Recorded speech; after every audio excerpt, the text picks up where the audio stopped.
só coloca em forma isso.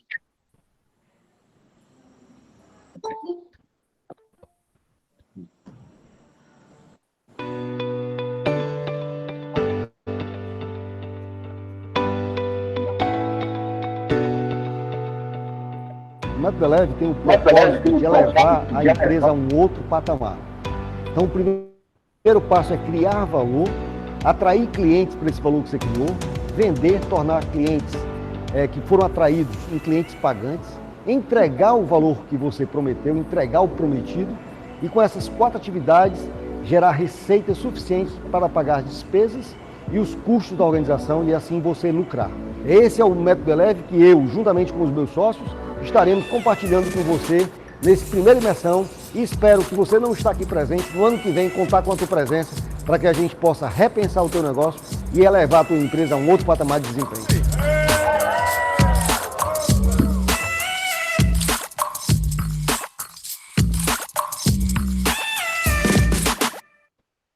Legal. Bom, gente, obrigado, Rebeca. Então, o método Eleve é um método que nós pesquisamos para simplificar para as pessoas o que é uma empresa, né?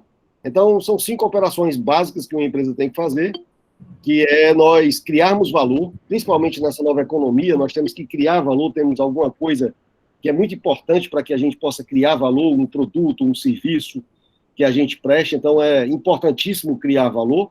Depois de eu criar esse valor, eu tenho que atrair pessoas para que conheçam esse valor que eu criei. Pode ser um serviço financeiro, pode ser uma consultoria, pode ser produtos automotivos como a Vonix, pode ser um empreendimento como a BS Par, pode ser qualquer área, qualquer empresa, pode ser um biscoito, pode ser qualquer coisa que a gente crie valor. E depois nós temos que atrair esses clientes para esse valor que nós criamos. Depois de atrair esses clientes, nós temos que vender para esses clientes, né? Nós temos que fazer a parte comercial, que é transformar essas pessoas que se sentiram atraídas, que têm aquela dor, que têm aquele problema, que elas possam adquirir, comprar, serem clientes efetivos daquele nosso produto ou daquele nosso serviço. Depois de vender, nós temos que entregar. Se nós temos um biscoito, se nós temos um serviço, se nós temos um produto industrializado, nós temos que entregar aquele valor, aquela promessa que nós fizemos para os nossos clientes. E, em seguida, nós temos que, depois de entregar, lucrar. Que essas 4 operações de criar valor, de atrair clientes, de vender e de entregar esse valor, todas as despesas e custos relativos a tudo isso sejam maiores do que as nossas receitas para que nós possamos lucrar. Então, de uma forma muito simples, é isso que a gente traz no Método Eleve, essa reflexão, saber se a empresa está criando valor hoje, atualmente, qual o valor, como ela está ofertando esse valor, de quem é a dor que ele está resolvendo, qual é o problema que ele está resolvendo, se as pessoas desejam essa solução, ou esse produto, ou esse serviço. Depois, nós vamos atrair esses clientes, vender, entregar e, então, lucrar com esse processo. E, para isso, a gente utiliza 2 grandes pilares, que são pessoas e processos. Então, simplificando isso, então, temos esse time de campeão, que eu vou passar a palavra agora a qualquer um. Eu vou fazer aqui as honras da casa, convidando primeiro as mulheres, né? A Renata Santos, da BSPA, para que ela possa se apresentar, e depois a Renatinha vai falar sobre criar valor. Boa noite, Renata. Oi, Eduardo, boa noite a todos, é um prazer estar aqui, tá? Meu nome está Karine, aí eu não estou conseguindo mudar, mas sou eu mesma. Prazer, assim, recebi com muita gratidão esse convite, muito bacana estar ao lado do Enio, do Irineu, do Luciano, de todos os outros, então são pessoas que já são referências de mercado, já conheço todos, e o que eu tiver aqui para somar com vocês vai ser maravilhoso. Eu sou a Renata Santos, sou superintendente comercial e marketing da BSPA Incorporações. Legal, Renatinha. Obrigado por estar aqui presente conosco. E na seguida aqui eu vou pelo Método Eleve, né? Depois de criar, eu passo para o Irineu Guimarães. Por favor, Irineu. Atrair. Vai falar atrair hoje para a gente. Olá, boa noite a todos. Meu nome é Irineu, sou da VLD Urbanismo, empresa que é pequena ainda, recente, mas faz parte de um grupo que a VLD já tem quase 20 anos. E para a gente é uma honra participar desse evento. Eu já conheço o Método Eleve, o método de trabalho também na Gomes de Matos. Está do lado dessas feras aí para poder falar um pouco sobre essas estratégias, né, de criar valor, atrair, vender, entregar, que é o nosso dia a dia, né? Então vai ser uma experiência fantástica. Espero poder contribuir e aprender também com vocês. Legal, Irineu. Obrigado, viu, pela presença, pela participação, por ter aceito o convite. Depois, meu amigo Paulo Henrique da Vonix, né? Vai falar sobre também a parte de vender, né? Tá certo. Então, primeiramente, agradecer também o convite. Fico feliz aí pela lembrança, né, principalmente vindo da Gomes de Matos, que também tem ali um pouquinho desse crescimento. A gente também sabe que a Gomes de Matos está dentro, né, ajudou bastante. E quero contribuir de alguma forma aqui também, Método Eleve, que eu já participei, e muito bom, por sinal. Bom, Paulo, obrigado pela presença. Depois de vender, nós vamos entregar com o Luciano Cansação. E pessoal, boa noite para todo mundo. Legal estar junto de um monte de gente conhecida aqui. Espero poder ajudar, contribuir aqui com a Gomes de Matos e com todo mundo que está aqui. Legal, Contem Luciano. comigo aí para a gente compartilhar as ideias aí, as histórias, né? Que as histórias é que fazem a gente aprender, né? É isso aí. Obrigado, viu, Luciano, pela presença, pelo ter aceito o nosso convite. E para final, nada, ninguém melhor do que o Enio, né? Lucrar. Então, meu amigo Enio Ale Leão. Enio, seu som está desligado, Enio. Desculpa. O erro tradicional, né, de live, faz parte. Boa noite, obrigado, pessoal. Vou falar de um assunto que está meio fora de moda, né, lucrar. A gente ouve tantas empresas falando que lucrar você deixa para depois, que o negócio é crescer, mas lucrar é sustentabilidade. Lucrar é sustentabilidade, é o que faz a gente conseguir fazer sempre esse loop que a gente está conversando no Método Eleve, porque ele não acaba numa rodada, né, ele começa todo dia. E eu fico muito feliz de participar desse evento, participar com tanta gente boa. Eduardo é um cara que a gente já troca muito, conversa muito, aprendo muito com ele, todos os outros, Luciano, Carinho, Irineu, o Paulo estou conhecendo agora, mas fiquem à vontade, espero ajudar hoje. Meu negócio é consultoria financeira e a gente acaba olhando muito esses números, nessa parte chata. Legal, Enio, obrigado. Isso é agradável, né, Enio? Vai me rir, né? Legal. Bom, gente, então, assim, sem mais delongas, nós estamos vivendo agora o que eu chamo de nova economia, né? Então, nós estamos vivendo uma fase de transição entre uma velha economia e uma nova economia. Então, as regras mudaram, os conceitos mudaram, as práticas mudaram. Isso foi muito acelerado por esse processo que a gente está vivendo agora dessa pandemia. Então, a pandemia, ela acelerou muito rápido, né? Dizem sempre que a gente, para mudar a cultura de uma empresa, e eu concordo, dura um projeto de 3 a 5 anos, eu concordo muito com isso. Mas eu trabalhei com um presidente do Grupo Pão de Açúcar, e ele dizia o seguinte: para mudar, às vezes, uma empresa ou a cultura de uma empresa, basta dar uns 2 ou 3 tapas bem dados, né? 2 ou 3 tapas bem dados muda a empresa, da cultura de uma empresa. E essa pandemia foi uns 2 ou 3 tapas bem dados em muita gente, né?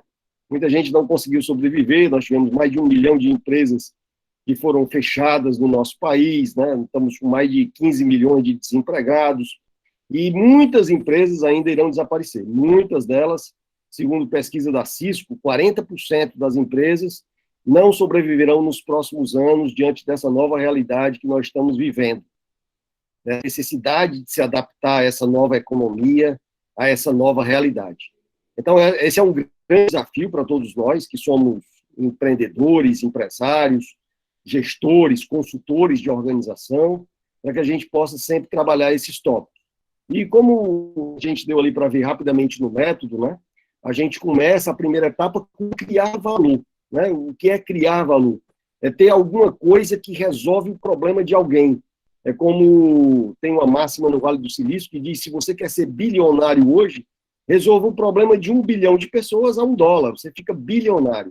Então, criar valor é resolver o problema de alguém. Qual é o problema, de quem é esse problema, como nós podemos solucionar o problema desse cliente, reduzir as dores desse cliente. Então, esse é o processo inicial de qualquer empresa de sucesso, ela cria valor. E hoje, diante dessa nova economia que nós estamos vivendo, nós temos que repensar os nossos negócios em 3 grandes tópicos. Como nós criamos valor, como nós ofertamos esse valor para o mercado e como nós capturamos esse valor. É justamente o método Eleve. Criar valor, ofertar valor é o atrair e o vender, e o capturar valor é o entregar e o lucrar.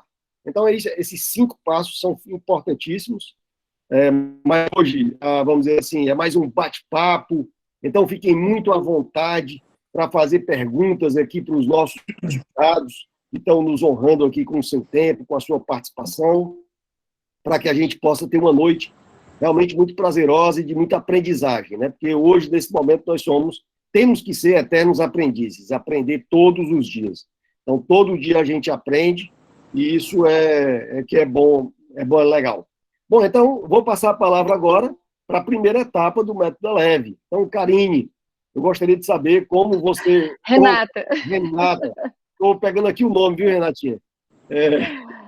Renatinha, então eu gostaria de saber como a BSPar tem buscado criar valor, né? Estamos com os novos empreendimentos, a consolidação do BS Design. Então, como a BSPar tem pensado em criar valor, como isso permeia as discussões suas lá com o Beto e com os outros diretores da BSPar, com os outros superintendentes, como é que vocês estão trabalhando isso hoje? Seja bem-vindo. Obrigada. Boa noite novamente a todos.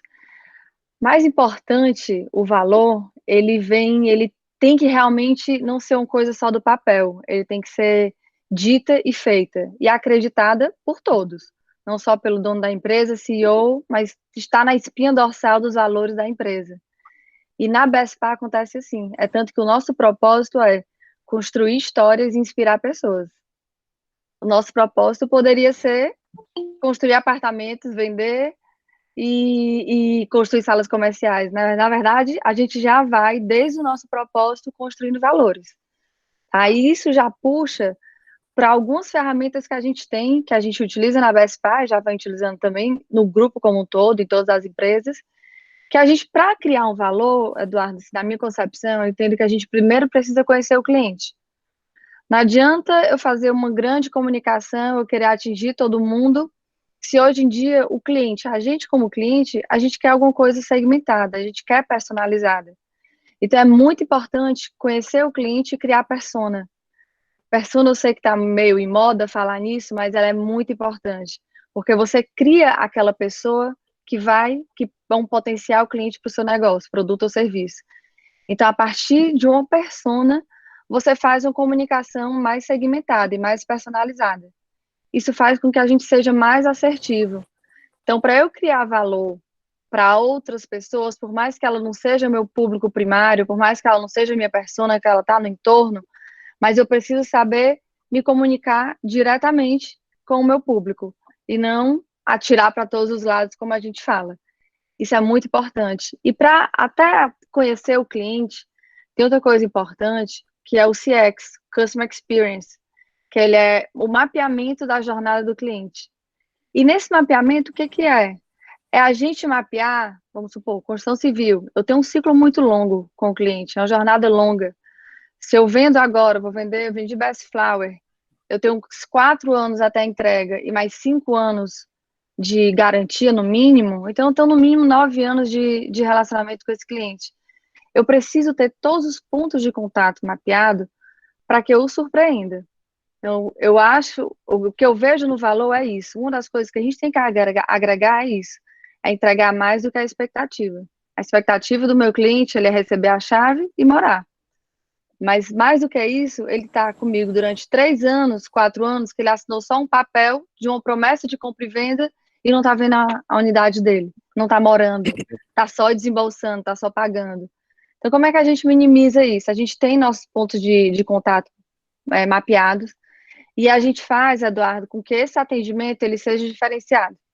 Ele realmente, a gente atenda de uma maneira diferente. Então, não é só o meu produto, eu tenho que olhar para o valor agregado do produto, do serviço que eu presto, da pessoa. O que eu digo pessoa? quem está me apresentando, quem está apresentando minha empresa, no meu caso são os corretores. Então precisa muito treinamento com o trade para que ele passe a segurança para o cliente, para que ele seja um consultor, para ele não pensar só na comissão, para ele realmente ter aquele produto, ter a segurança e escolher o melhor para o cliente. Claro, a gente tem um portfólio, ele consegue escolher o melhor para o cliente dentro da Bestpar, mas se não for na Bestpar, ele vai levar para outro. O importante é que ele gere confiança naquele cliente. Gerando confiança é toda uma cadeia que eu consigo fazer com o cliente, que eu gero valor não só do bem que eu estou entregando para ele, e sim do serviço que eu ofereço. Uma coisa que a gente vê muito, o mercado imobiliário, construção civil, é muito, são seres humanos que fazem, né? Não é nada automático, não é nada automatizado, é diferente de carro. Então, existem erros. O que é importante para a gente? Que a gente assume, vai lá e refaz. Pede desculpa, faz acontecer, e com agilidade. Isso é que é importante. Então, a presença da gente constantemente com o cliente, seja para atender simplesmente a solicitação, mas com atendimento diferente, com atendimento carinhoso, com atendimento que supere a expectativa dele, isso é mais do que a entrega. Então, essa questão de superar, entregar além da expectativa, ela, para mim, é um grande gerador de valor. Outra coisa que é importante é a questão da, tá certo. É a questão da comunicação, ela ser verdadeira, transparente.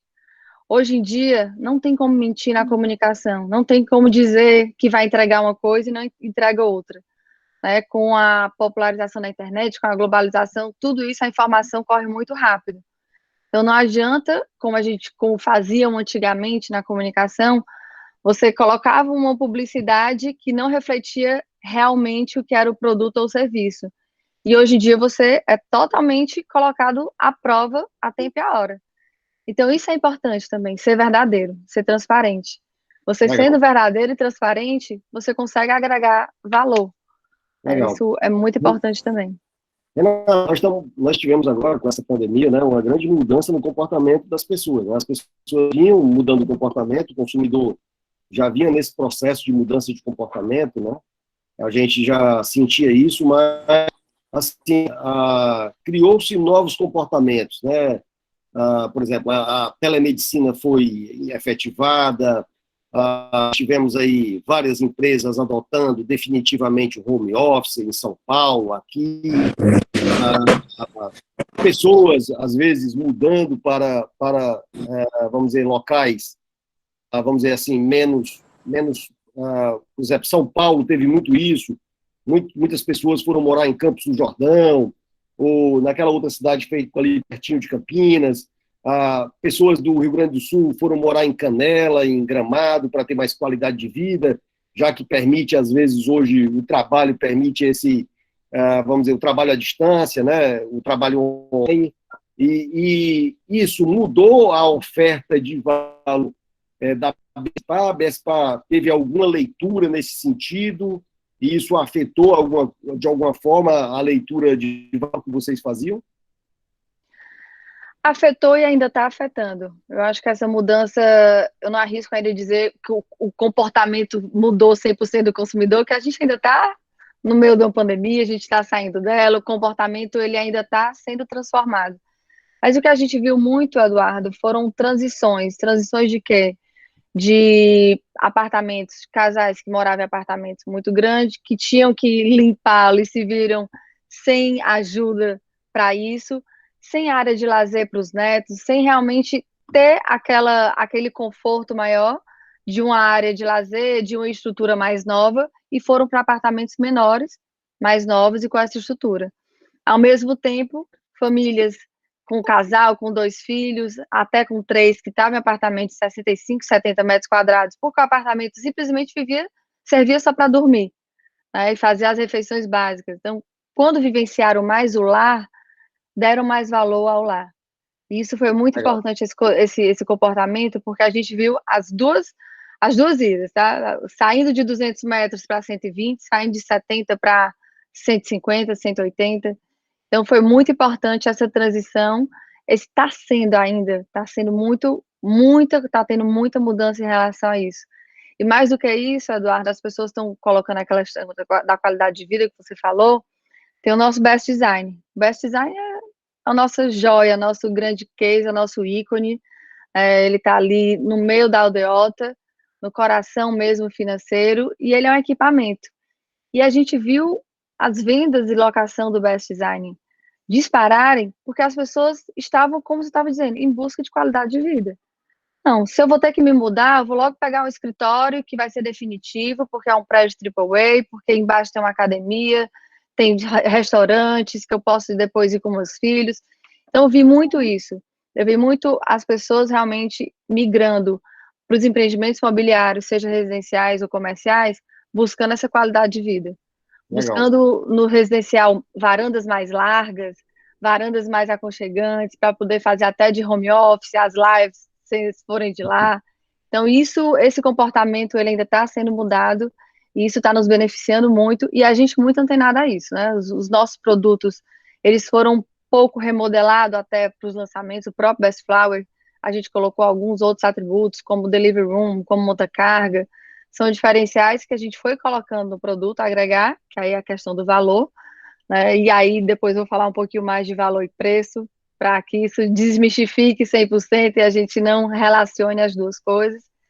Mas os diferenciais foram esses, né? De colocar realmente um produto que trouxesse essa qualidade de vida.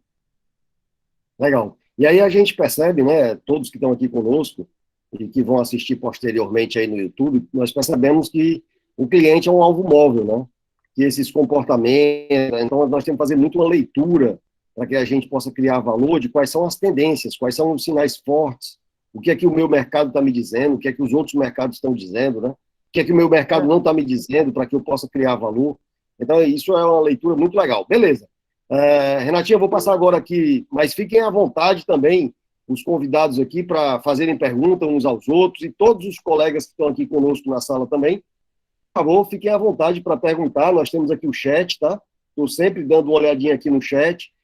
Tiver alguma pergunta, por favor, coloquem aqui no chat que eu vou fazer a pergunta, direcionar aqui a pergunta para o nosso convidado, tá joia? Então, meu amigo Irineu, como é que você tem trabalhado aí na BLD, urbanismo, para... meu amigo Enio Areleão, acho que tem uma pergunta aí para a Renata, né, Enio? Levantou aí a mão. Antes de eu passar aí para você, Irineu, como é que você tem trabalhado essa questão do atrair esse cliente móvel que a Karine colocou, né, linkado com criar valor? Mas antes, o meu amigo Enio tem uma pergunta para você, Renatinha, por favor. Na verdade, a pergunta é para os dois. Eu acho que quando a gente fala do gerar valor, conhecer o cliente, ele é difícil já em produtos em áreas de ciclo curto. E aí, Karine e Irineu estão no mercado de ciclo muito longo.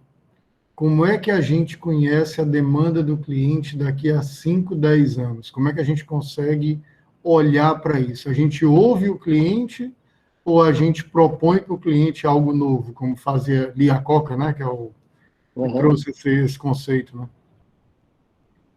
Enio, como é que eu vejo, assim, fora a Bespar, já trabalhei em outras indústrias, até indústria de alimento, que são ciclos mais curtos.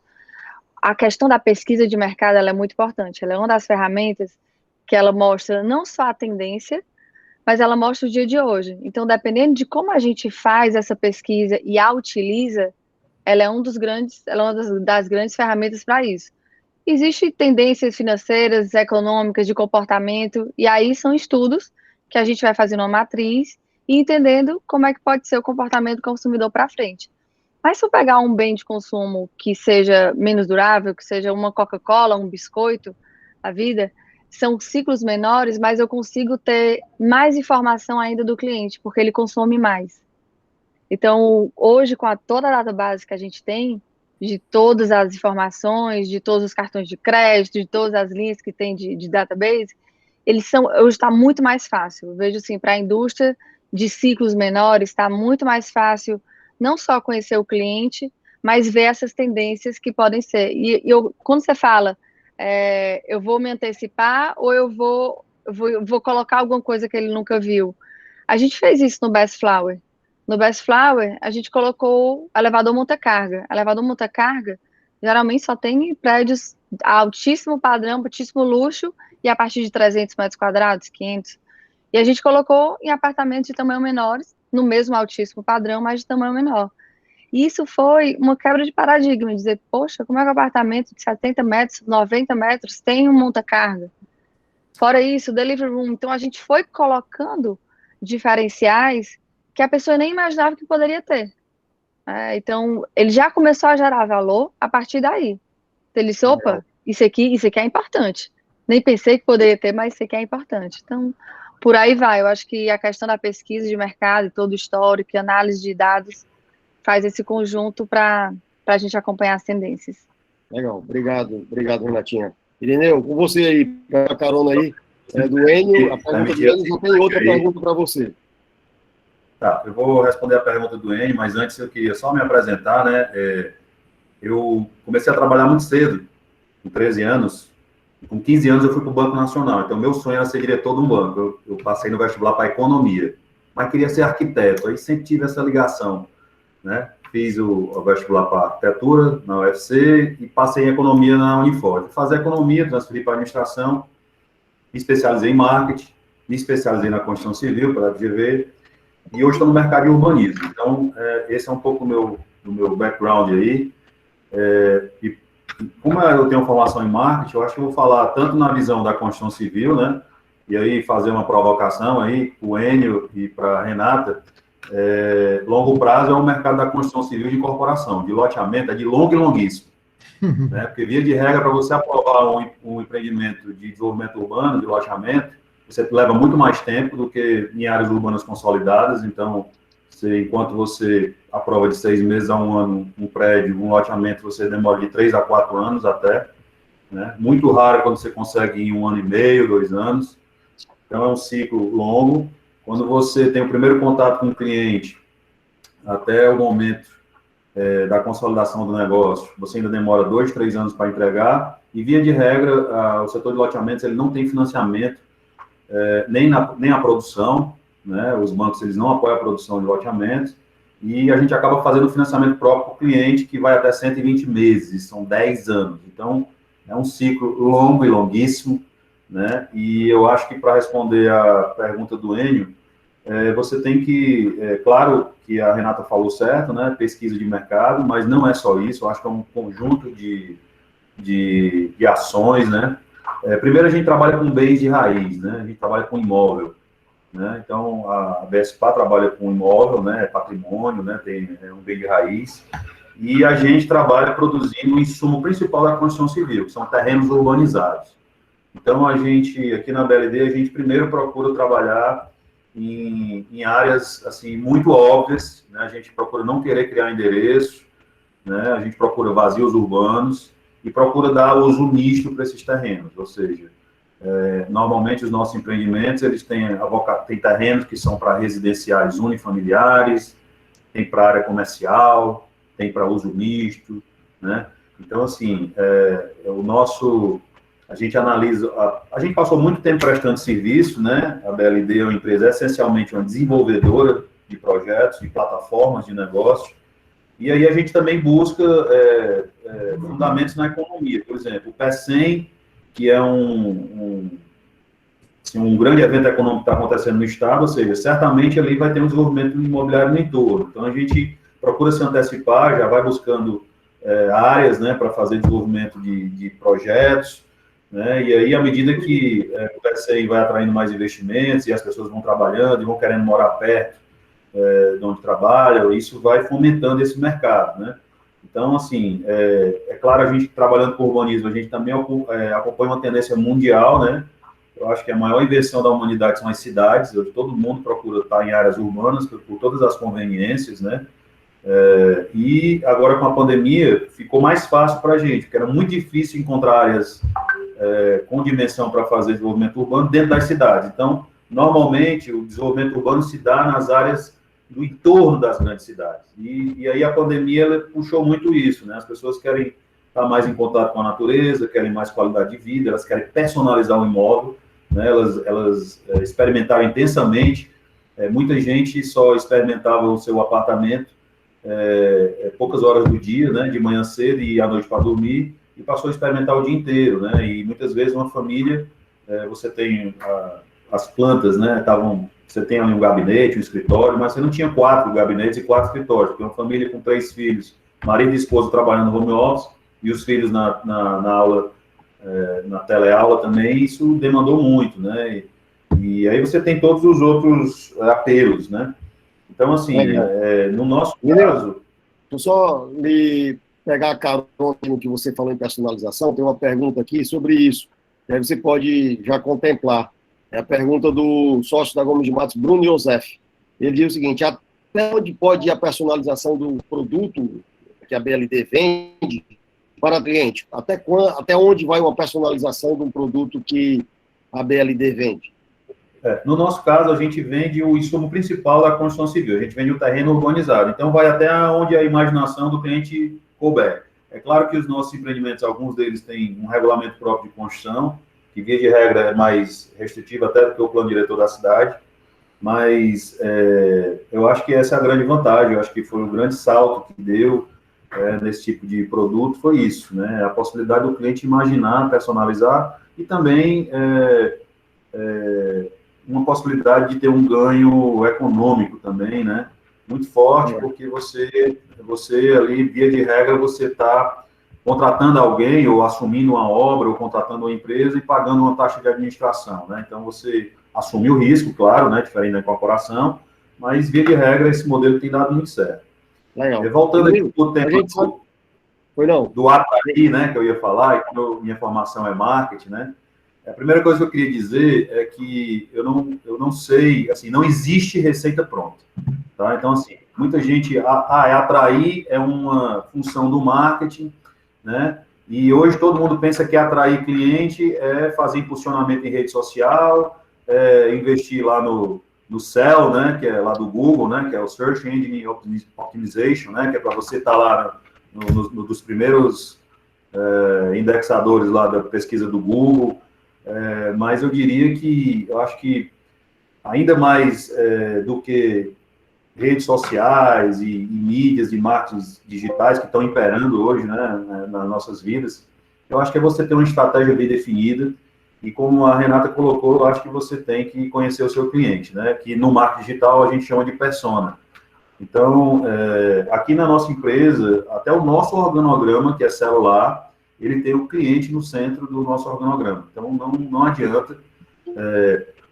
Por que eu falo isso? Se o cliente não é alvo, ou seja, você está desenvolvendo um produto para um cliente que não é o seu alvo, que não é sua persona, se é o cliente errado que compra seu produto, principalmente na construção civil, ele vai deixar uma marca muito forte na sua empresa, né? Eles dão um trabalho danado, porque imagina vender um empreendimento de alto padrão para um cliente que não está ali enquadrado naquelas regras, né, de convivência, de construção. Ele vai te dar um trabalho danado, vai te dar muita dor de cabeça. Idem para um empreendimento mais econômico, né? Eu conheço no meu ramo, tem clientes que estão mal enquadrados nos produtos, e isso dá um trabalho, é muito ruim para a sua marca, né? É muito ruim para a relação, né, que já é uma relação longa, né? Isso evidencia e deixa sequelas, mas o que eu queria dizer é que atrair, eu acho que você tem que ter muitas ideias, muitas estratégias, e você tem que conhecer seu cliente, né? Porque se você atinge o cliente certo, você se beneficia com isso. Porque o próprio cliente, ele passa a fazer um boca a boca, você pode, a partir daí, desenvolver campanhas de indicação de clientes. E na construção civil, a gente trabalha com um canal que, no marketing, a gente... basicamente, 70% das vendas no mercado imobiliário são de corretores imobiliários, né? Então, hoje, algumas empresas montam sua equipe própria de vendas, mas você não tem braço, você não consegue. O mercado é muito, muito grande, né? Então, assim, a gente chama no marketing de marketing de afiliados, né? Então, você depende muito do que a Renata falou. Você precisa treinar esses corretores, essas imobiliárias, para vender corretamente seu produto, para conseguir identificar corretamente o perfil do seu cliente. E esse mercado, ele respira muito o nome, né, de leads, né? Eles querem leads. E assim, é muito complicado, porque parece que o melhor lead sempre é o próximo, né? Então, os corretores, os consultores, eles deviam estar preocupados, né, na hora de, nesse tópico aí de atrair, né, eles devem estar preocupados em entender qual é a real necessidade do cliente, qual é o problema do cliente, como é que eu posso solucionar esse problema do cliente, como é que eu posso... na verdade, eu até digo que corretor não vende, né? Ele administra as contingências de compra. Essa é a grande realidade, é tentar encaixar dentro do orçamento, entender qual é a necessidade, buscar o produto ideal, a melhor forma de negociação. Eu acho que tem um ciclo aí de oportunidades muito forte, né? E aí você entra em programa de indicações, programa de fidelidade, você tem várias formas de atrair clientes através não só da publicidade, da propaganda, dos anúncios, mas essas vendas de referência, o boca a boca. Claro que a rede social tem um poder de segmentação muito forte, né? Você consegue colocar lá de renda, de idade, de número de famílias, mas eu acho que eventos, feiras, promoções, eu acho que sempre há espaço para promoção. São vários canais, né, Irineu, que você pode utilizar para tracionar, né? É isso a sua mensagem isso. Que você está colocando. Sempre tem espaço para promoção. Legal. Beleza. Bom, gente, se alguém mais tiver alguma pergunta... Oi, Irineu, desculpa. Para concluir, Eduardo, desculpa só colocar aqui, eu acho que também é importante que você sempre, em todas as relações, né? Quer seja B2B ou B2C, você tem que sempre fazer o olho de quem está do outro lado brilhar, né? Você tem que estar sempre trazendo, para você atrair, você tem que estar trazendo uma solução, alguma inovação, algum diferencial. Então, eu acho que diria que é isso. E acho que networking, parcerias, eu acho que são as palavras-chave para o sucesso desse mercado. Legal, beleza. Bom, se tiverem alguma pergunta, tá, pessoal, novamente aí, quem está nos assistindo, por favor, coloque aqui no chat, que eu tenho o maior prazer aqui de fazer aqui para os nossos convidados. Bom, então, depois de criar valor e buscar atrair esse cliente, com a experiência que a gente viu aí, da Renata, da BESPA, do Irineu, da BLD, agora vamos para o homem das vendas. Todo mundo hoje, Paulinho, quer saber como é que vende, né? E a Vonix é essa empresa campeã de vendas. Você pode falar um pouquinho aí da Vonix, que o pessoal talvez não conheça, né? Quem talvez não seja, vamos dizer assim, aficionado por carros, né? Não tenha esse amor tanto pelos carros ou pelas superfícies.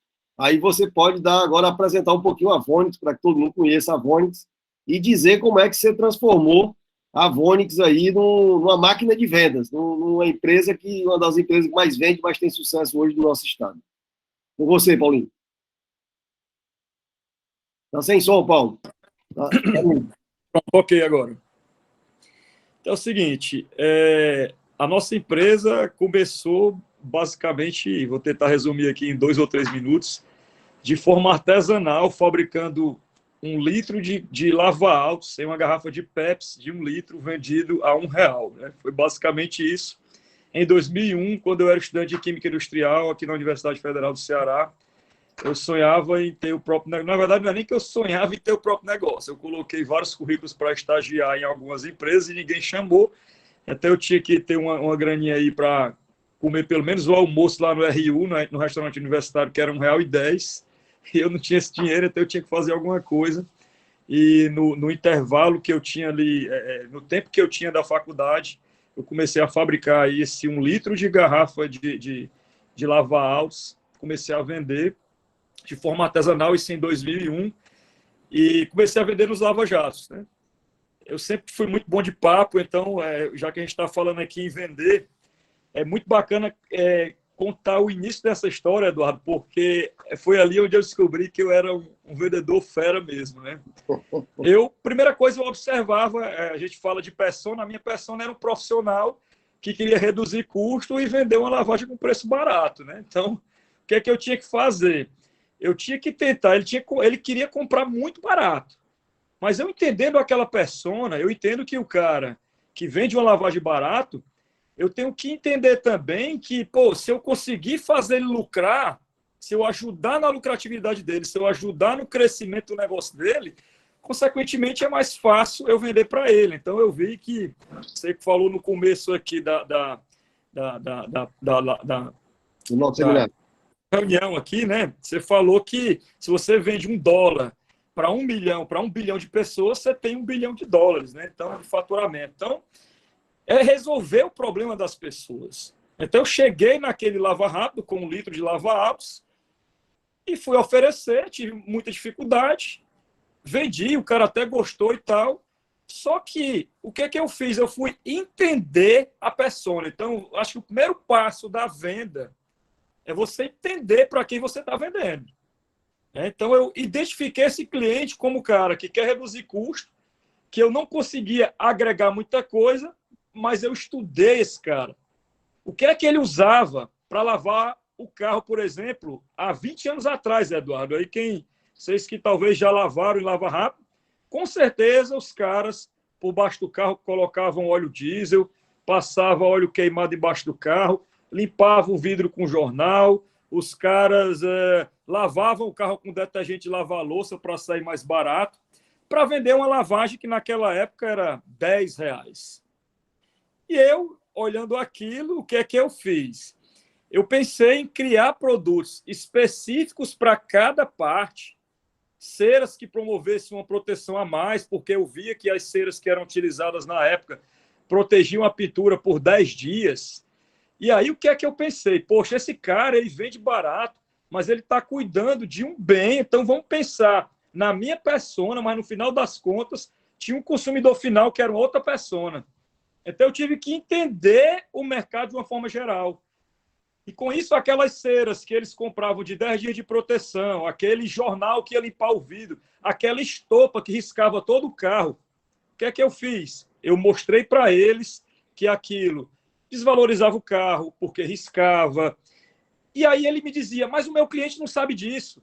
Mas como é que eu vou dizer isso para o meu cliente? Não, a partir de hoje você vai mostrar para o teu cliente que essa marca de lavagem é de lavagem mal executada e que as pessoas usam óleo diesel no painel e vai ressecar o painel e que ele, muitas vezes, quando vai vender o carro dele, que valeria R$20 mil, só vai valer 15 porque o carro está completamente destruído. O que é que eu fiz com isso? Essa lavagem de R$15, de R$10 que ele vendia, eu falei, ó, a partir de hoje, você vai aumentar de custo aqui R$2 na lavagem, usando produtos específicos. Eu comecei a lançar mais produtos. E você vai aumentar o valor dessa lavagem aqui em 40%, 50%. Era tipo, ele aumentaria R$2 no custo para vender a lavagem de 15 por 30, por exemplo, com a aplicação de uma cera que ia proteger mais, um produto para painel que ia proteger mais.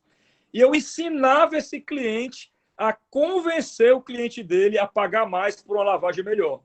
Nesse início, esses clientes eles tinham dificuldade em fazer essa conversão de venda. Eles diziam, não, Paulo, eu não vou te comprar. Eu até comecei a fabricar hidratante para banco de couro automotivo, uma série de coisas. E ele, não, Paulo, eu não vou te comprar esse hidratante porque eu não vou conseguir vender. Sabe o que é que eu fazia? Eu ficava lá esperando vir o próximo carro. Eu convertia aquela venda para ele. Eu explicava que ia ter ressecamento no banco de couro, que ele ia desvalorizar o carro e tal. Então, a partir do momento que eu convencia o cliente, dono do carro, a executar esse serviço, ele via basicamente eu dando um treinamento, ele ia lá e me comprava o produto. Ele ia lá e me comprava o produto, e depois que ele aprendia a fazer isso, aquela lavagem de R$15 ele continuava fazendo, mas a ideia dele era fazer o quê? Aumentar o ticket médio. Poxa, se eu conseguir faturar R$30, R$40, é melhor para mim, porque eu vou cobrar o dobro do preço e vou gastar pouquíssimo a mais com mão de obra, porque eu também vendi essa ideia, Eduardo, que é o seguinte, o cara passava 2 horas para lavar um carro, ligava energia, aspirador de pó, uma série de coisas, carro debaixo do dique, e 2 horas com um monte de produto, e nesse meu método ele gastaria 30 minutos a mais, com R$2 a mais de produto, com a mão de obra de apenas mais uma pessoa, para cobrar o dobro do preço. E isso foi se multiplicando, isso foi se multiplicando de tal forma que a gente passou a dominar o estado do Ceará aqui, né? E aí, em 2005, abrimos a Quimiflex, que de fato já foi uma empresa. E aí, eu sempre fui muito inquieto, já fui descoberto e fiz alguns exames, eu tenho TDAH, déficit de atenção com hiperatividade, eu acho que isso me deixa inquieto.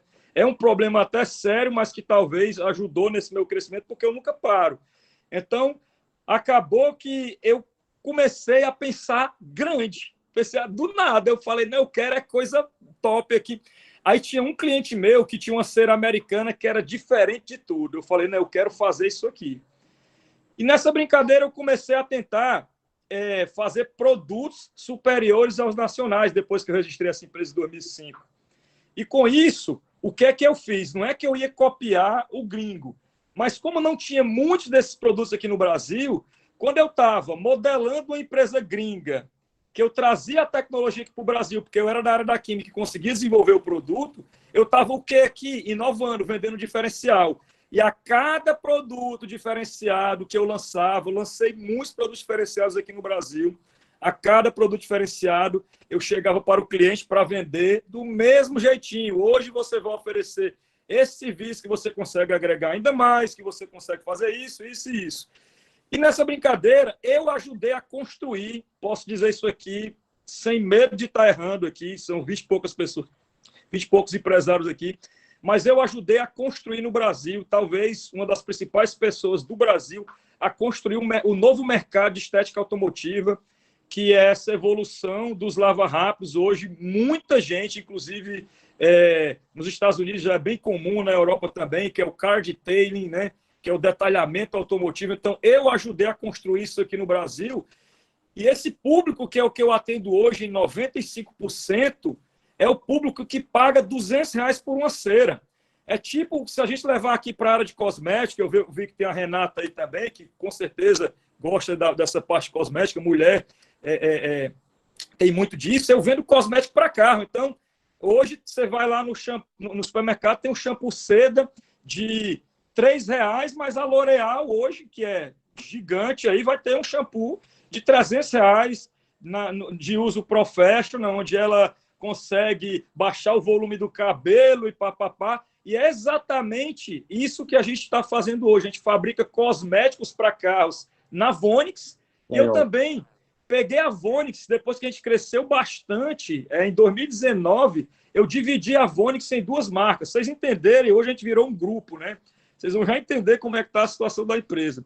Então, hoje, com o crescimento, em 2019, a gente dividiu a Vonix em Vintex e Vonix. Por quê? Porque esses produtos que a gente vendia para os lava-rápidos, por mais que fossem bons, são produtos que mais para lavagens rotativas. E na estética automotiva, onde a pessoa, que é o cosmético de carro, onde ela faz um serviço de vitrificação de pintura, que ela cobra R$2.000 no teu carro, onde ela faz aí um polimento especial que cobra R$800 no teu carro, ou faz um pacote completo, full detail completo, que cobra até R$10.000 num carro premium. Então, hoje, esses tipos de produtos eu deixei na marca Vonix. E o mais básico eu deixei na marca Vintex, por uma questão de aumentar meu market share. Então, Paulo, quer dizer que você, alguns anos atrás, criou o Customer Success, né? O sucesso do cliente, né? Exatamente, o sucesso do cliente. Olha só como eu continuo... Paulo, só para dar a dimensão hoje da Vonix para quem está aqui conosco.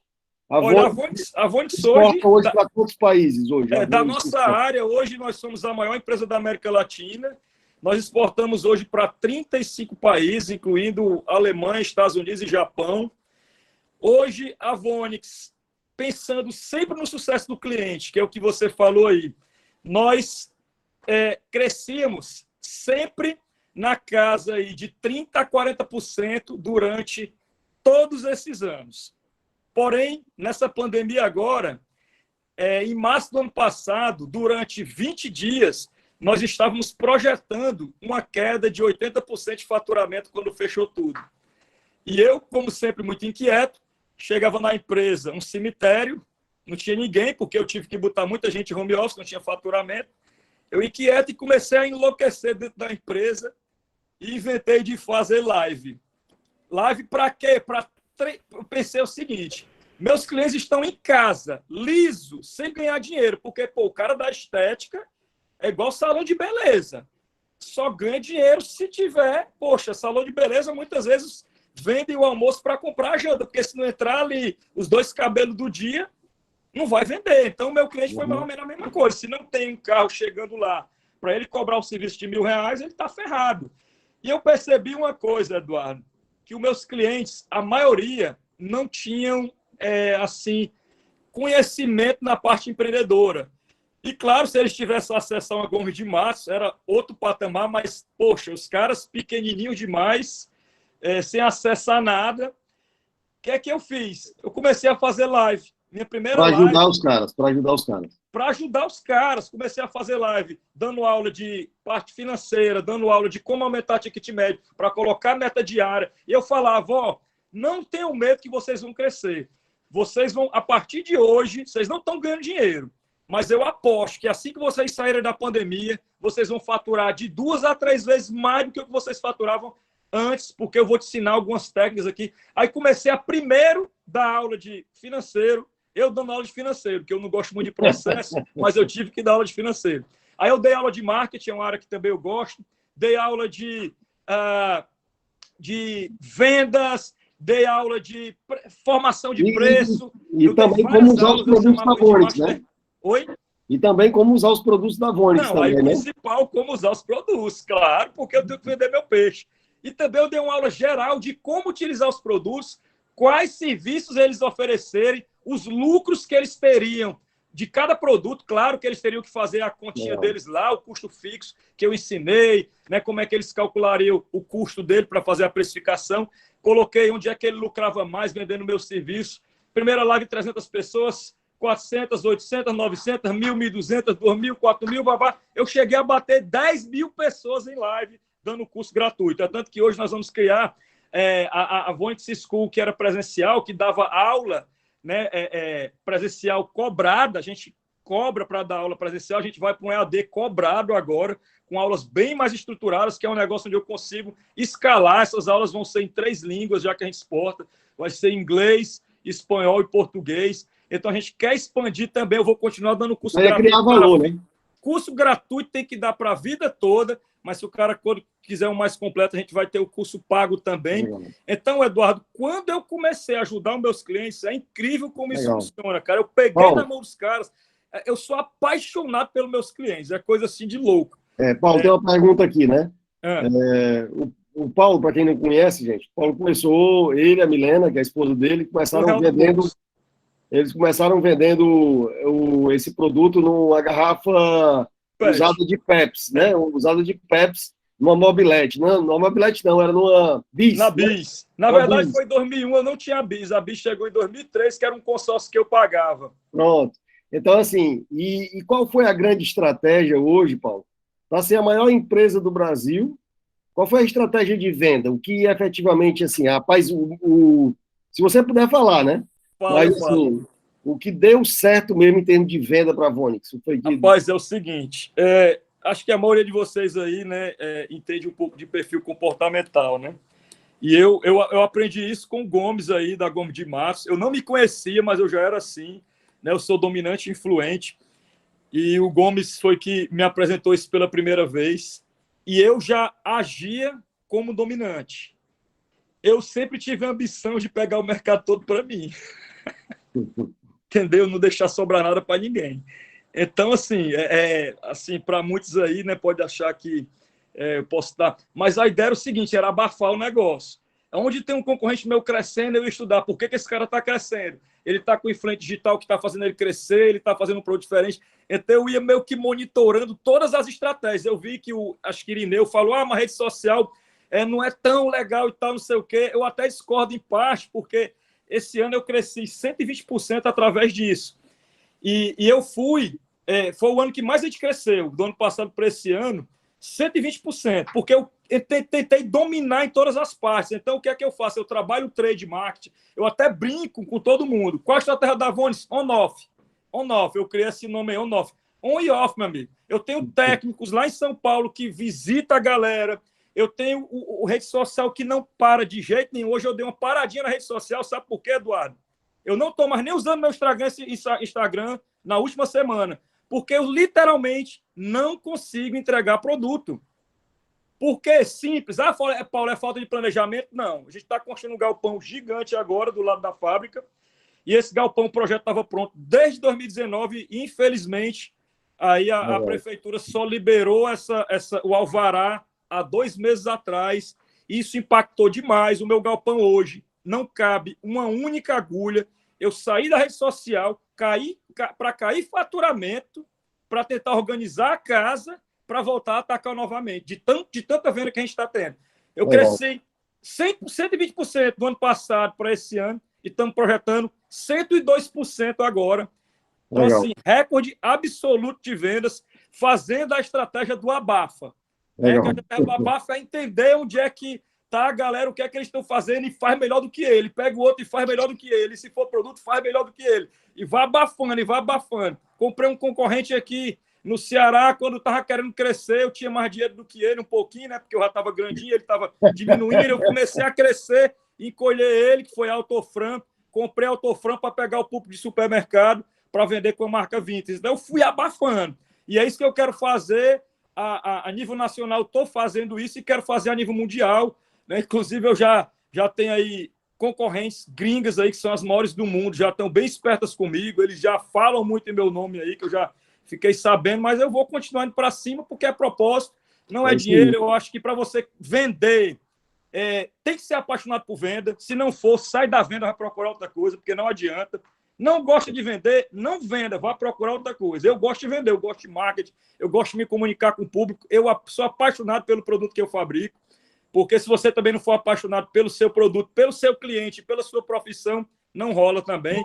Legal. Então, foi meio que um resumão aqui, viu? Beleza. Eu falo demais, tu sabe que eu falo muito. Beleza, Paulo. Se alguém quiser conhecer mais a história do Paulo, o Paulo já foi um dos nossos entrevistados na Quarta do Eleve, né?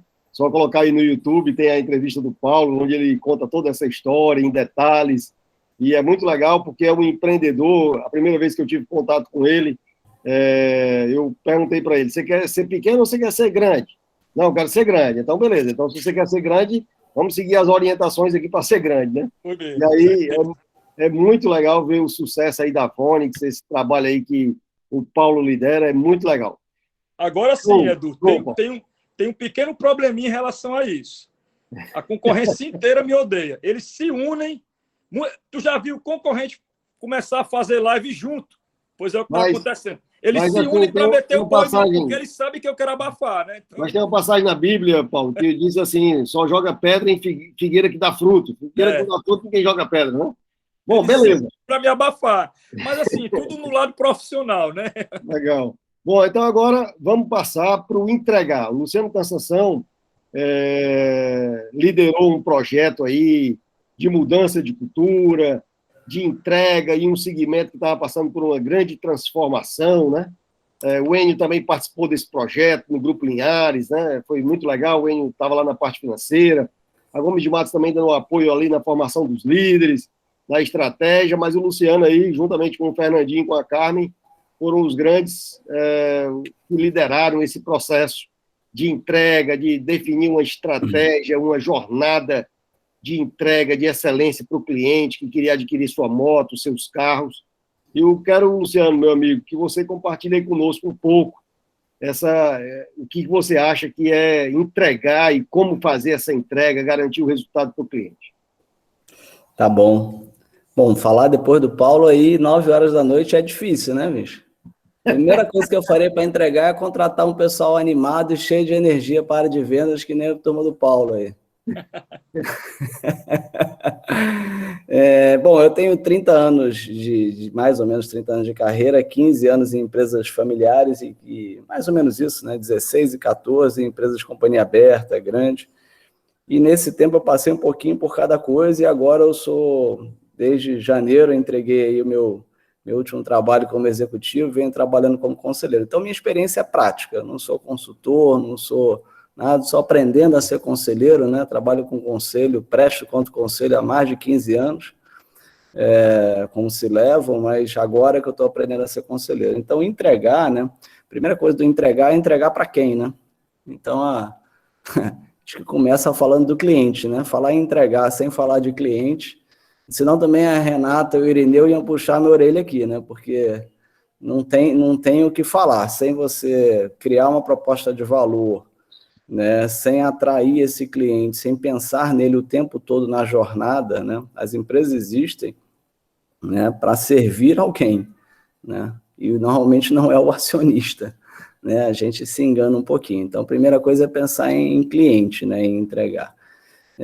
Segunda coisa que eu acho, né, eu acho que a gente eu dividiria assim um pouquinho, né, em 3 blocos, né. Primeiro, você ter clareza, né, clareza, um pouco de visão, um pouco de propósito, um pouco de alinhamento de valores, muitão de cultura, né. Tem uma frase que eu falo de clareza que é mais ou menos assim, né, se eu não sei para que andar eu vou, eu posso entrar em qualquer prédio, não é isso? Posso entrar no prédio da BSPA, posso entrar lá no loteamento lá, então posso entrar em qualquer lugar. Então tem que ter uma clareza de onde... Parece besteira, mas isso vale para uma startup, vale para uma empresa em crescimento, vale muito, empresa em dificuldades, vale muito, né?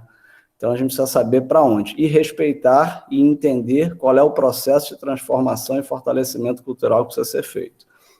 Depois da clareza, a gente tem uma clareza, a clareza ajuda no alinhamento, né? Se todo mundo está andando junto, é mais rápido, né? Depois a gente vai pensar em estrutura. Estrutura, que tipo de estrutura? Estrutura acionária, estrutura de governança, estrutura financeira, né? Que entregar sem dar lucro não tem graça, né? Estrutura financeira, né? Estrutura de atendimento a cliente, estrutura de gente. Então, você pensa como você vai estruturar a companhia, mas ligada a uma estratégia e ligada ao cliente, ligada a uma direção, a um propósito, a clareza e ao cliente. Passou pelo lado da estruturação, aí tu estabelece o ritmo, né? A gente está bem pertinho da Olimpíada aí, né? Então, eu adoro a Olimpíada. Tem uns amigos aqui que adoram a Olimpíada, que a gente se esbarra na última Olimpíada. Estou dando o exemplo do Enio, que a gente se esbarrou na Olimpíada, descendo do Engenhão ali, acabando de ver uma prova de atletismo. Eu lembrei dessa história agora aqui, né? Então, atletismo tem muito empresário que é corredor de 100 metros, né? Executivo, corredor de 400 metros. Tem 400 metros com obstáculo, tem 800, mas a vida das empresas é uma maratona, né? Então, se você corre rápido demais e você não estabelece o ritmo adequado, você corre o risco de não chegar no final. Se você vai lento demais, você é ultrapassado, né? Então, saber qual é o melhor ritmo para poder entregar. Então, você pensou no cliente desde o início, estabeleceu a jornada, o propósito, né, a forma de se relacionar com o cliente. Depois você vai para a clareza, que você aumenta o alinhamento, estabelece a estrutura e define o ritmo. Qual é o ritmo que você vai fazer? De que forma você vai fazer a tua reunião? Pode ser ritmo com governança, sem governança profunda, pode ser ritmo de reunião de resultados, ritmo de crescimento, mas tem que ter. Não adianta, né?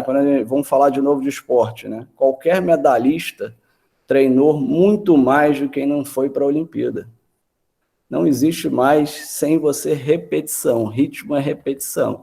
Repetição da reunião de resultados, repetição da prestação de conta, repetição do pensamento estratégico, repetição da visão do cliente.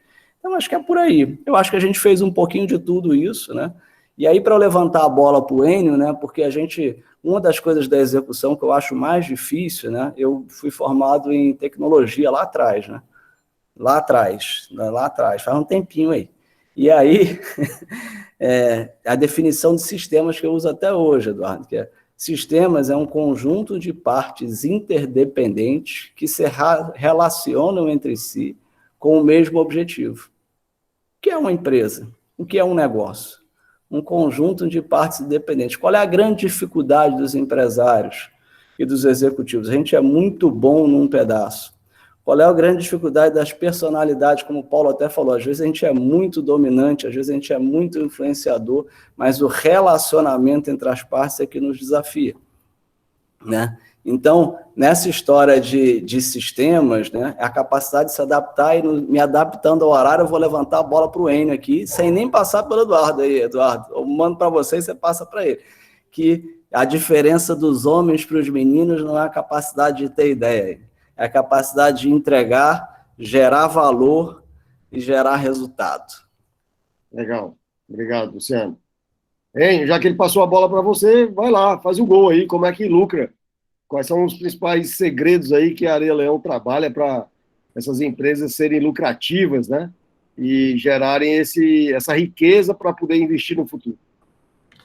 Vamos lá. Obrigado, Luciano. Levantou a bola da melhor forma. Estou muito feliz aí de ouvir vocês. O Paulo tem uma história legal aí que eu não conhecia. Parabéns para todo mundo.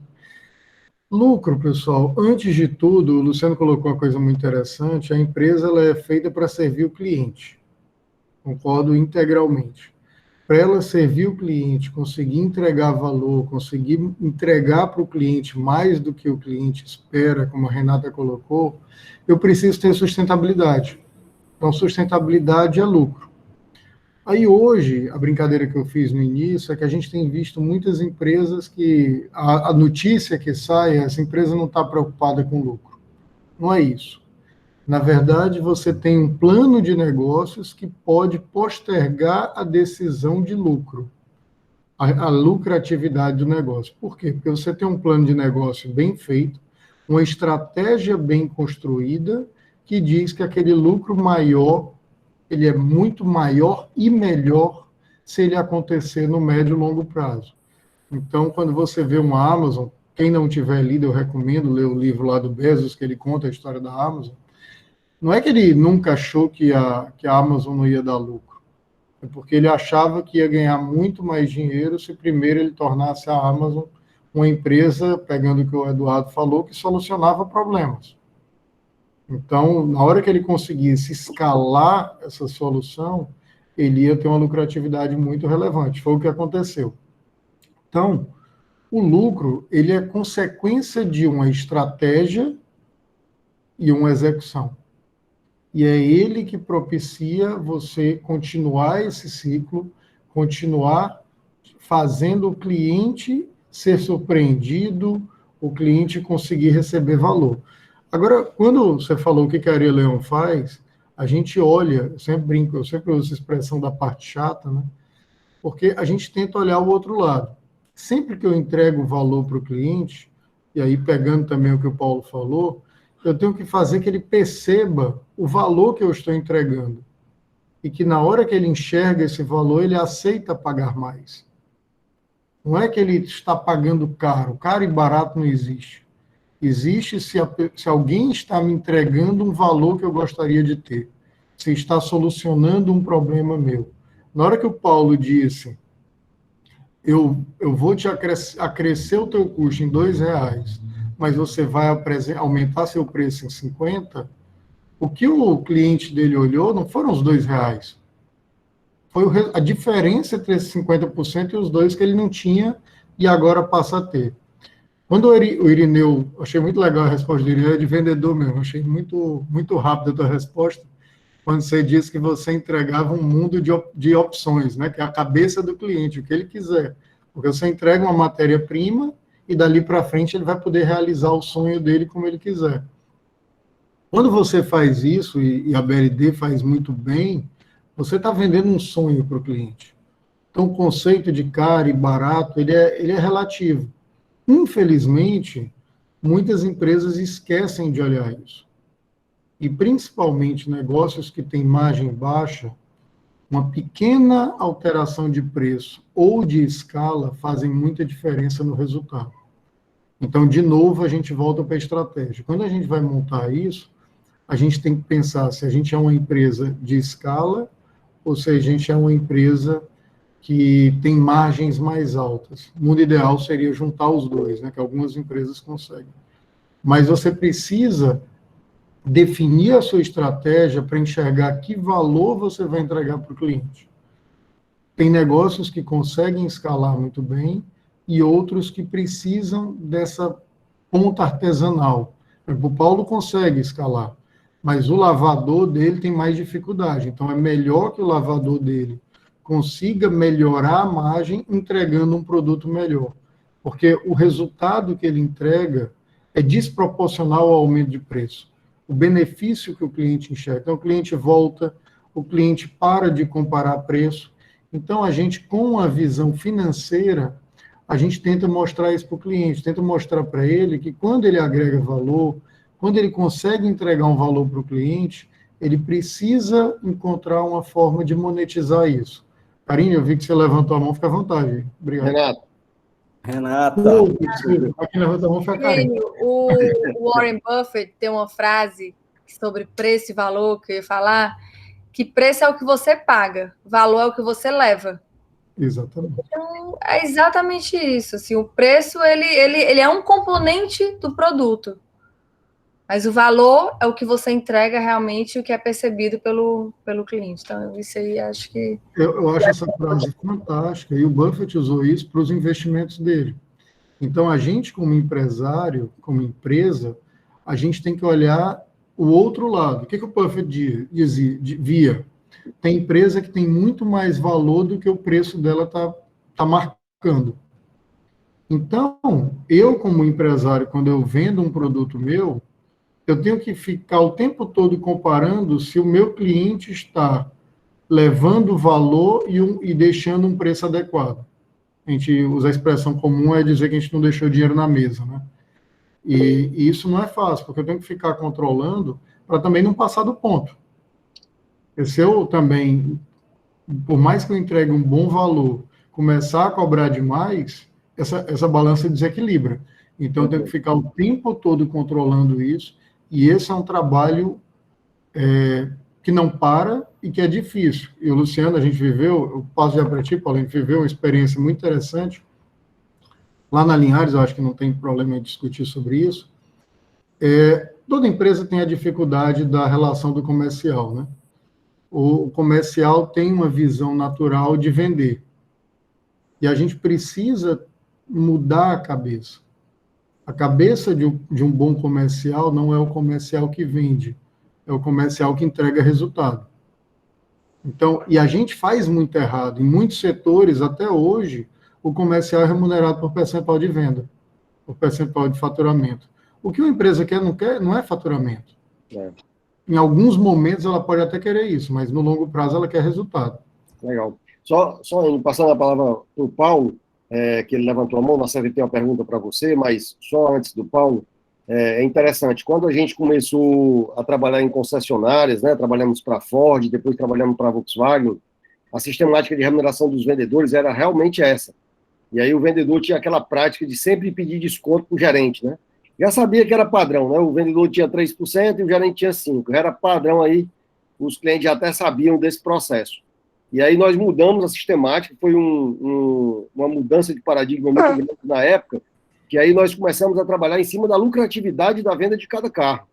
E não mais pela quantidade de carros vendidos, né? Mas pela lucratividade em cima da venda, e ele tinha a margem dele para fechar o negócio. Isso mudou completamente a cabeça do vendedor de veículos, né? E hoje quase 100% das concessionárias trabalham com essa metodologia de trabalhar por resultado e não por venda. A cabeça, Eduardo, é muito... Apesar de uma coisa, como a indústria é um pouquinho atrasada, né? Então, na verdade, pode até estar no papel, mas a prática no dia a dia, isso vem a execução, não é bem assim, né? E aí, acho que é uma coisa legal para o Paulo quer falar aí, mas para o pessoal de cliente, a história é o seguinte: todos os executivos do Grupo Linhares, depois de um tempo, a gente colocou, tem meta comercial, meta de satisfação do cliente, NPS de cliente, tudo. Todas as reuniões, se é mudança de cultura, absolutamente todas as reuniões, inclusive a do conselho, né, que eu sou conselheiro, o N também é conselheiro lá, começa pelo cliente. O primeiro resultado que a gente vê da empresa é do cliente, depois a gente vai ver o resultado financeiro. E aí isso é gerar valor, a princípio, a médio prazo e a longo prazo. Né? É isso aí. Paulo? Só complementando aí essa questão de geração de valor, uma das coisas que também me fez crescer bastante, a gente inclusive já estava com essa ideia de fazer e acabou dando muito certo na pandemia, que é o seguinte: você vai fazer uma higienização, uma limpeza de estofados, ali de automotivo, ou então de banco de couro mesmo, limpeza e hidratação, um serviço desse, vamos colocar aí de 100 a 300 reais, né? E na pandemia eu dei meio que um nó na concorrência, eu já soube que tem muita gente chegando agora para tentar me bater de novo, eu já estou vendo como é que eu faço, que foi um negócio bem simples. Eu criei produtos, antigamente antes da pandemia, vendia o quê? Uma limpeza de estofados. Pegava teu carro, que estofado não é banco de couro, entrega limpo, perfeito, lindo. Banco de couro é a mesma coisa, limpeza e hidratação de banco de couro. E eu passei quase um ano, pesquisa e desenvolvimento, registrando alguns produtos na Visa, que eu criei o sistema VSC, Vonix Smart Cleaning, que é um sistema inteligente de limpeza. Então, Esse sistema inteligente de limpeza, que é autorizado pela Anvisa, ele elimina coronavírus, elimina bactérias, fungos e tudo. E aí, o que é que eu fiz nas minhas lives? Galera, ao invés de você vender higienização de R$200, de R$100, vocês agora vão vender uma limpeza com desinfecção de verdade, que elimina coronavírus, que elimina tudo isso, e você vai poder entregar para o teu cliente um certificado da Anvisa para quem participar do treinamento, porque os produtos foram todos registrados. Então, o que acontece? Eles também aumentavam. Eu consegui melhorar minha margem, porque eu deixei de vender o meu produto que eu vendia por R$30 para vender um por cento e pouco, e ele, por carro, com o produto, como todo produto nosso é diluível, por carro, no processo anterior, ele gastava R$2 por carro, ele vai passar a gastar de produto 4, que realmente o mais trabalhoso é a operação, para faturar de 200 para faturar 500, R$400. Então, isso, para mim, foi uma grande sacada também. Então, o que é que eu fiz? Gerar valor, percepção de valor. O pessoal na pandemia, com medo e tal, se eu estou vendendo desinfecção, estou vendendo o quê? Segurança, eu estou vendendo saúde praticamente, né? Isso aí. Então foi mais ou menos isso que eu fiz também, né? Legal. O Luciano levantou, Luciano, tem uma pergunta aqui da professora Rita, que eu acho que talvez a Karine aí tenha esse conhecimento, já que a BSK faz bastante essa pesquisa. Ela diz o seguinte: os custos de pesquisa de mercado são sempre altos, e que empresas vocês conhecem, Renato? Eduardo, é alto, mas assim, depende para o que você usa, ela pode sair barata. A gente já contratou pesquisa de mercado, que o terreno era maravilhoso, na hora de ver o resultado, vende terreno, bora repassar, porque aqui não vai caber, não.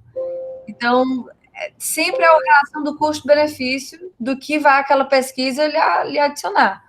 Em pesquisa, a gente, no mercado imobiliário, a gente trabalha com duas, que é a Brain e a Data Store. São duas grandes parceiras da BSPA. Aqui em Fortaleza também tem outras, que eu posso passar depois para ti, e aí passa para ela. E tem, assim, de custo, vai depender da amostra, vai depender se é uma qualitativa ou quantitativa. Mas, assim, é um valor de investimento alto, de início, mas, como eu estou dizendo, às vezes, para uma tomada de decisão que o prejuízo ia ser muito maior, a pesquisa acaba sendo barata. Vale a pena, né? Professora Rita, se a senhora quiser também, me siga lá, @Eduardo Gomes de Matos no Instagram, me mande uma mensagem que eu pego com a Renatinha e passo para a senhora. E também tem outra empresa, que é a Quali, que também faz muita pesquisa de mercado, trabalhei muito com a Quali, em varejo, em educação, eles têm uma metodologia muito boa, que é a minha amiga Regina. E aí a senhora me manda uma mensagem que eu respondo para a senhora. Bom, gente, nós já estamos aqui a 21 horas e 21 minutos, né? O papo está legal, mas eu queria passar, vamos dizer assim, se não tivermos mais perguntas, eu queria apresentar aqui esse seminário do Eleve, né? Nós contamos aí com a presença da Renata Santos, da BSPA, que eu vou passar a palavra para vocês cinco, para darem as últimas mensagens, aqui para quem está conosco, para quem vai nos assistir no YouTube. Nós contamos aí com a Renata Santos, com o Paulo Henrique da Vonix, com o Enio Areia Leão, com o Irineu Guimarães da BLD Urbanismo e com o meu amigo também, Luciano Cansação, conselheiro empresarial, que tem contribuído. Se vocês tiverem interesse, quem está aqui nos assistindo, tem sempre um jabá no final, né, gente? Se alguém tiver interesse em refletir, reformular o seu negócio, né, elevar o patamar, discutindo comigo, criar valor, vender, lucrar, atrair e entregar, né? Nós estamos aí com a mentoria, com esse projeto de mentoria de 4 horas comigo, e aí me manda uma mensagem aí no meu Instagram, que eu entro em contato com vocês, a nossa equipe entra em contato para a gente agendar, ver detalhes aí, como é que a gente faz esse processo, tá? Mas voltando aqui para os nossos convidados, né? Queria passar a palavra aí para vocês darem as últimas palavras, a última mensagem, como vocês gostariam de encerrar essa noite aqui de aprendizado, rica de troca de experiência, foi maravilhoso. Vamos começar com você, Renata. Criar valor. Então vamos começar na mesma ordem, finalizar na mesma ordem que nós iniciamos. Bora. O que é importante, assim, tudo que a gente falou, e o bacana que eu achei que o Paulo, o Enio, tanto o Irineu e o Luciano, todos falaram em valor. como ele é importante, essa primeira fase, que gerar valor, ele vai, como ele falou, belíssimamente, tem que ter valor para se lucrar. Você não consegue ter um lucro vendendo uma coisa só pelo preço dele, e sim pelo custo-benefício, que é agregando valor. E uma coisa muito importante, né, na questão de agregar valor, do valor em si, é a fidelização. Quando você tem um cliente fiel, e aí, Luciano, na nossa empresa a gente também usa o NPS, e na hora que eu vejo um detrator ele é conhecido por todo mundo lá na Bespar. E aí, a nossa meta é detrator virar um neutro, do neutro virar um promotor, porque eu só quero ter promotor. Então, isso é super importante. Como você disse, nas nossas reuniões também de diretoria, todo mundo vê NPS, todo dentro de um sistema, então todo mundo tem acesso, e isso aí a gente dissemina na empresa. Mas a questão da fidelização é isso. Demora tanto para a gente conseguir um cliente, demora tanto para ele sentir confiança em você, sentir confiança na marca, no produto que está oferecendo, que a partir do momento que você conquista, você não pode largar. Porque ali começa o ciclo da recompra, seja por ele ou por uma indicação. Então é muito importante essa questão da fidelização, e aí muitas vezes a área comercial ela só quer colocar para dentro. O cliente não quer e não se preocupa com o restante. E a gente se preocupa muito, desde o pós-venda, desde atrair do lead, quando ele é um prospect, quando ele é um cliente, e na pós-venda ele realmente fica sendo mapeado e acompanhado de perto, para que a gente supra a necessidade dele mesmo e sabe as dores, a gente conhece por nome. Teve um dia que teve uma reunião de diretoria, e aí apareceram 3 detratores. Eu sabia o nome, sobrenome, qual era o empreendimento, qual era o que tinha tido de acontecimento. A doutora Beto olhou assim, poxa, você sabe até isso, sabe quem é o nome, o que aconteceu, já fez isso, aquilo. E a Tatiana, nossa gerente de relacionamento, quando ela sai de um detrator, que ele vai para um neutro, ela solta fogos. Quando ele vai para promotor, aí que a gente fica morto de feliz mesmo. Essa questão da fidelização, né? Que o final é o ciclo da recompra, e é isso que a gente realmente, no fundo, vê que agregou valor é quando o cliente ou indica a gente ou faz uma recompra. Legal. Obrigado, viu, Renata? Obrigado aí. Olha, você, Eduardo, Irineu, Paulo, Enio, Luciano, foi muito bacana. Legal. Experiência. Espero que daqui a pouco, pessoalmente, a gente possa fazer também outros encontros desses que Deus quiser. Que vai ser bom. Legal. Meu amigo Irineu. Só queria aqui reforçar, né, essas palavras aí da Renata. Eu acho que realmente já faz muito tempo que no marketing a gente diz que é muito mais difícil manter um cliente satisfeito do que conquistar um cliente. Se é difícil conquistar, vai ser mais difícil ainda manter. É claro que a gente sabe que tem clientes e clientes, né? A gente sabe que a gente está no Ceará também, infelizmente é uma questão cultural muito forte de quando você senta numa mesa de negociação, isso muitas vezes reflete que parece que alguém tem que sair com vantagem ali, né? E a melhor equação é que todos saiam satisfeitos, né? E a gente sabe que é uma questão cultural ainda, eu acho que a gente está vencendo isso pouco a pouco. A gente sabe também que muitos dos clientes, eles têm uma questão ainda do preço, né? Acho que tem gente que quer comprar preço, né? Tem produtos que são formatados, né, em preço para isso, outros já não são, né, falar de uma forma geral. No nosso caso aqui da VLD, que a gente trabalha com um bem de raiz, né, de via de regra são terrenos, eu acho que sempre o cliente está pensando ali que também tem um investimento, né, por trás disso tudo, mas sempre tem um sonho, né, eu acho que a palavra mais forte eu queria deixar aqui para vocês, eu me considero um vendedor, como o Enio fez essa leitura aí, né, eu sou um vendedor, mas eu gosto de entregar mais do que eu vendo, né, então eu acho que a palavra mais forte no segmento é imagine, né, imagine. Então, imagine você lá nesse local, imagine você comprando agora e revendendo depois, imagine quando isso estiver pronto, imagine... Então, assim, eu acho que essa palavra mais forte na venda é uma palavra também, eu diria que um pouco perigosa, né, porque você tem que vender, mas tem que entregar.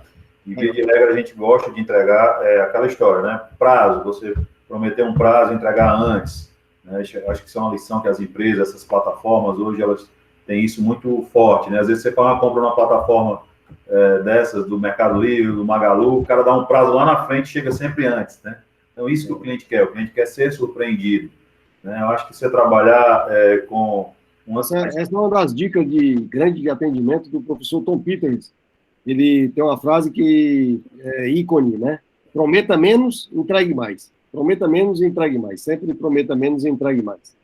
E eu acho também que tem uma parte aí que ela vai transcender aí, os anos vão passar, e eu acho que a gente tem a questão da seriedade, né? Eu acho que toda empresa tem que ter um nome por trás, né? Assim como a Renata colocou, no final das contas, está o nome do Beto Studas por trás, está o nome da diretoria por trás. O cliente sempre quer passar por cima e quer falar com o dono do processo, né, daquela área, do diretor de engenharia, o diretor de marketing, diretor financeiro. Então, acho que isso também eu acho que todos os gestores, os empresários, eles têm que separar um tempo para isso, né? E eu acho que, com relação ao que o Enio colocou aí também, a questão do lucrar, eu acho que está cada vez mais evidenciado também que é mais difícil você ter retornos maiores, está cada vez mais difícil você melhorar a performance das suas viabilidades, e só tem uma forma de você melhorar isso tudo, é com relacionamento, é com transparência, é com qualidade. Tem um ícone aí do setor imobiliário, tenho a honra de participar com ele, espero que ele veja essa live aqui, que é o Ricardo Birman, o Rafael Birman. Eles têm uma empresa que diz: qualidade sempre se paga. Então, qualidade sempre se paga. Coloque qualidade naquilo que você está fazendo, no serviço que você está prestando, no produto, qualidade sempre se paga. A gente tenta trazer isso aqui para o nosso dia a dia, e acima de tudo, você tem que ter empatia com o problema do cliente. Então, quem está trabalhando em qualquer mercado, com atendimento a cliente, com vendas, com pessoas, com processo, você tem que criar empatia com o problema do cliente. Obrigado, Irineu. Obrigado. Vamos lá para o meu amigo, a última mensagem aí do Paulo. Paulo. Vou ser bem breve aí. Realmente, Eduardo e a todos que estão aqui, é basicamente, na minha visão, venda, né? Claro que hoje tem venda eletrônica, tem infoprodutos, né? Mas falando basicamente aí na minha carreira, muitas vezes entender a necessidade do cliente, muitas vezes criar uma necessidade que nem mesmo ele sabe que tem, realmente resolver o problema do cliente, entregar mais, prometer menos, entregar mais. Eu nunca abro mão disso. É basicamente isso que eu tinha de falar, falei, né? Agradeço demais ao convite, e em breve, se Deus quiser, a gente vai estar aí em um outro seminário presencial, Deus quiser, porque faz um tempo já que está, né? Tá desse jeito. Legal, isso. Paulo. Obrigado, viu? Obrigado pela sua presença. Enriqueceu bastante também. Luciano Cassação, suas últimas mensagens. Tá bom, Eduardo. Primeiro, dar parabéns a quem está até agora aqui com a gente, né? Porque querendo aprender e compartilhar e trocar um pouco de experiência, né? Segundo, eu acho que o grande desafio, né? Eu me apaixonei por famílias empresárias, por empresas familiares, né? E o grande desafio não é operar um negócio, o grande desafio é executar um modelo de gestão e governança que gere valor e resultado a médio e longo prazo. É muito diferente de operar um negócio. Então, vamos cuidar, os empresários que estão nos ouvindo aí, que ainda não criaram o seu modelo de gestão e o seu modelo de governança, que batam na porta dos amigos aí da Gomes de Matos e em outros aí, para que a gente possa perpetuar e crescer essas companhias maravilhosas aí. Legal, obrigado. Obrigado, meu amigo Luciano. Agregou bastante. E para finalizar, o Enio, por favor, Enio. Obrigado, Eduardo. Obrigado a todo mundo. Aprendi muito hoje. E só para fechar lá a minha fala, a gente falou muito sobre a primeira parte da DRE, né? Eu sempre penso a empresa como contabilidade, né? A gente falou muito de preço, de custo, e a gente tem que falar também da parte só para fechar aqui o raciocínio, da parte de despesa, né? Receita a gente não controla, despesa a gente controla. Então, para lucrar também, a gente precisa olhar para isso. Isso é reflexo de modelo de gestão, é reflexo de uma empresa bem gerida que é produtiva, porque despesa tem a ver com produtividade. Então, é um aprendizado contínuo. O Luciano colocou, até eu coloquei isso aqui, né? Olhar a caixa, olhar ciclo financeiro e, no nosso país, especialmente, olhar a despesa financeira, né? Quando você otimiza o seu ciclo financeiro, você consegue reduzir uma despesa financeira, que é a despesa que você mais tem margem de mexer dentro da empresa, mais do que pessoas, mais do que qualquer outra. Às vezes a gente vê as empresas pensando sempre em tirar um funcionário, cortar uma despesa do ar-condicionado, do papel, e tem outras despesas muito maiores acontecendo. Legal. É um aprendizado contínuo. Parabéns, Eduardo, por sempre promover esses momentos de aprendizado. Eu fico muito feliz de participar disso. Boa noite, pessoal. Obrigado, Andy. Obrigado. Bom, gente, assim nós finalizamos mais uma ação do Eleve, mais um seminário do Eleve, e brevemente quero retornar aí com as nossas entrevistas presenciais, com vocês, né, compartilhando a história. Então, assim, para mim foi um grande prazer estar aqui, sempre aprendo, né, assim, a gente sempre aprende ouvindo aqui, reforça alguns conceitos, né, é importante a gente reforçar também alguns conceitos que a gente tem.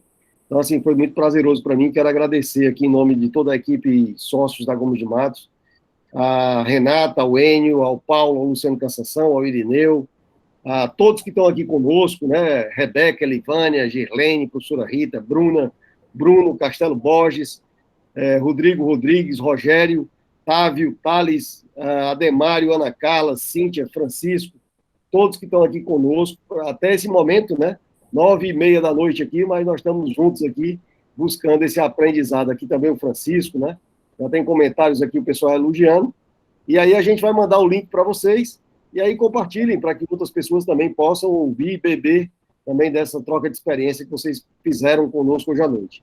Então, que Deus abençoe a todos, né?